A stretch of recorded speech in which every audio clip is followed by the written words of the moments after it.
kāpēc šajā mājā Nākotnes ielā 1 Kauguros ir reģistrēti visi indiešu kurjeri Bolta.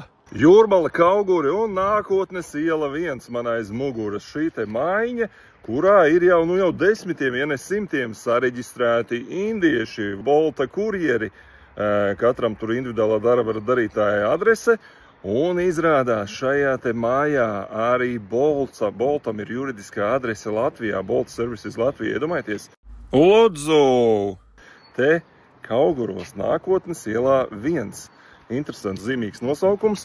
Un kāpēc tad tieši šeit? Māja pieder kādam Vladimiram, ieķīlāta arī Seibankā. Un kāda sagadīšanās reku šī Nākotnes iela 1. Un te patās burtiski 50 metri. Un pāri ielai, kā jūs domājat, kas tur atrodas? Tad lūk, rekur Edgars ar Artūru, tur Nākotnes ielā 1, un te pāri ielai mums ir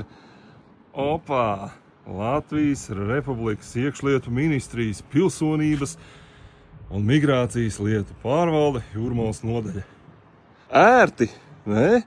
Kādas sagadīšanās, tad redz, caur kurieni visi mūsu indieši Latvijā ieplūst. Tur juridiskā adresīte visiem 101 viņiem.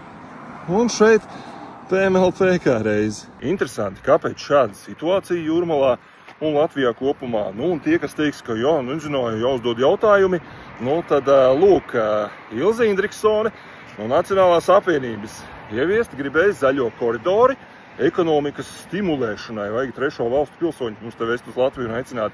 Lūk, praksē rezultāts jau šās te ir redzams.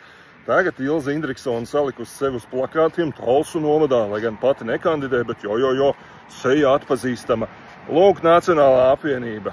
Un jūs teiksiet, ka nezinājāt, Artus kaimiņš jums savā suņu būdā iedeva izdrukāt lapiņu ar šo te Nākotnes iela 1 adresi. Kas tur bija? Gan Kols Rihards, kurš tagad Eiropā sēž un arī sevi uz plakātiņiem salicis pašvaldību vēlēšanās, gan Latkovskis tur bija, Nacionālās drošības komitejas priekšsēdētājs. Vienotība tātad, visu sen jau zināja, pirms gada vairāk, paši droši vien, es nezinu, gadījumā, nepiesadz, nejum to, vai kāpēc jūs neapskatāties, kā tas var būt, ka te Nākotnes ielā 1. Un šāds te īpašumiņš, lielā korporācija Bolts, kas nodokļus nemaz nemaksā Latvijai, viss aiziet uz Igauniju. Šādā necilā adresītē privātu maiņā te ir sareģistrējuši gan sev juridisko adresi, gan visiem indiešiem, kas te brauc Latviju. Tur nav tā kaut kāda schēmiņa gadījumā. Neviens negrib apskatīties, tur, iekšlietu ministrija, rektu pāri ielai arī teiks, ka nezināja, ka tur sareģistrēt 100 indieši ir pāri ielai. Tepat Jūrmalā Nākotnes ielā 1. Un Bolts jau sevi, Igauņu Bolts pozicionē kā kāds ir starptautisks uzņēmums, prestižs liels un kas iznīcinājis visu Latvijas taksometru tirgu, manuprāt. Un viņi paši vispār zina, ka viņiem Latvijas viņa filiāli reģistrēti ir te vienkārši privāti mājā šādā te ieliņā, un visi indieši, visi tur, mani sauc Rudolfs Brēmanis, pievienojoties šim te profilam, un šāds te cirks Jūrmalā un visā Latvijā.